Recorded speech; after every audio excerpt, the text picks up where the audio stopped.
Start. As far as Khadi is concerned, my own practical experience is that the Khadi board does not have sufficient number of centers, especially in the areas which are the most backward.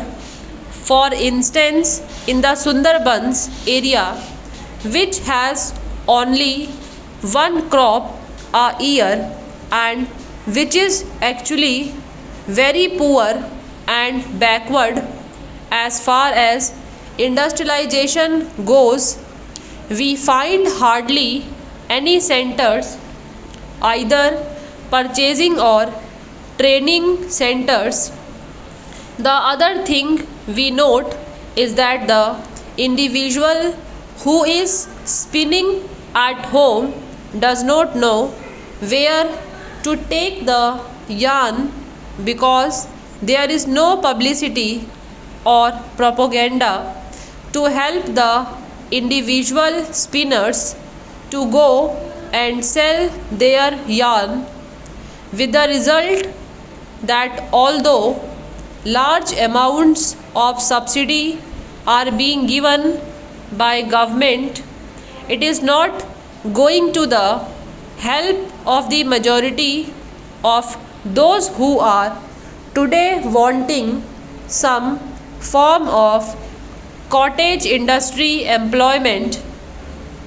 That is why I feel that it is very essential now that it is being done on a national scale.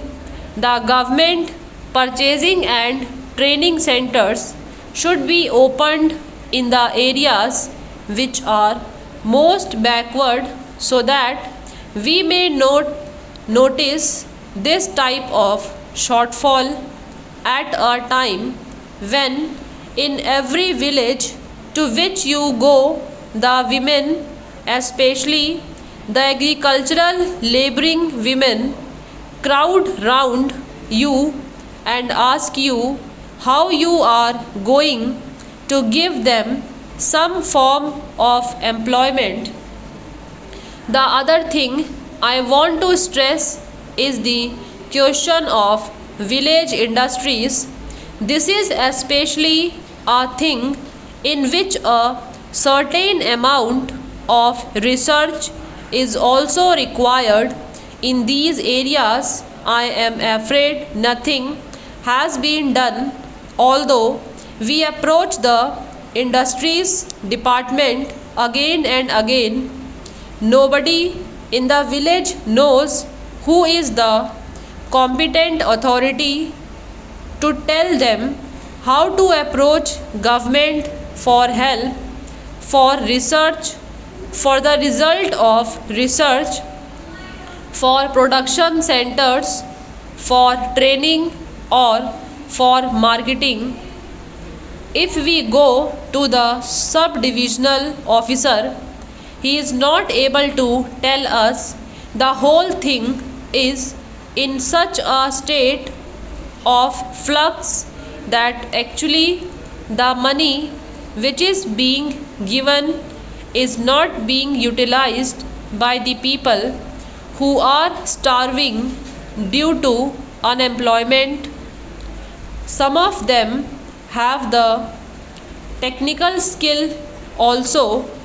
Some are anxious to find new ways and methods of developing these industries, yet that is not being done, and I am afraid it is one of the biggest drawbacks of this entire ministry, and it should be removed very quickly. I think one of the reasons why this shortfall is taking place is the big difference and gap between the sums of money for which we are budgeting and passing in this house and its actual utilization and reaching the masses who are so eager for employment and who are suffering from so much poverty due to unemployment, I am in sympathy with the observations made by the previous speaker because, as one who has been connected with one of these boards, I have felt a lot of difficulties in exceeding the work and spending the money allotted. I feel that the whole organization does require modification so far as the organizational aspect is concerned. It is known that the government's method of doing anything is rather slow and the procedure is very difficult and prolonged, and here we have to deal not with one particular section of the people or industry fixed at a particular place.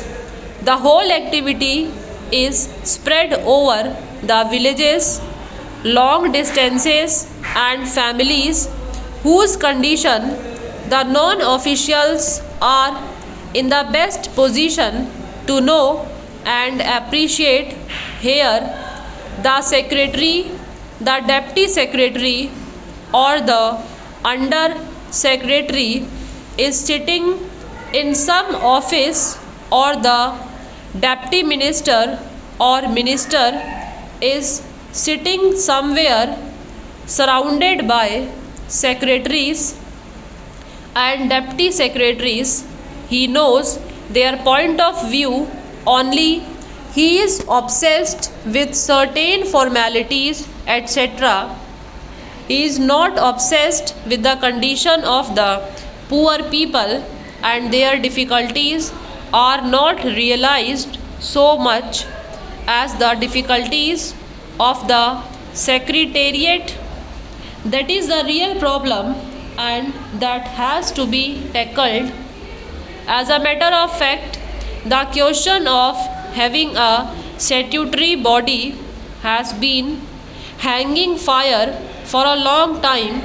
The Khadi and Village Industries Board consists of a very good set of people who are very enthusiastic, who are people with missionary zeal.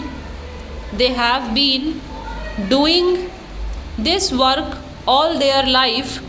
They are on this board, but they find themselves handicapped because they cannot function independently. They are tied down by so many rules and regulations and all kinds of forms and formalities. We must trust these people who have devoted their life to this work. Their main aim in life has been to work for these people. It is high time that we made this body a statutory body. I understand that such a demand had been made by them, and I hear that even a bill had been drafted for that purpose. I would like to know why nothing has been done so far in that direction and why it was ignored. The government of India should take immediate action in this matter.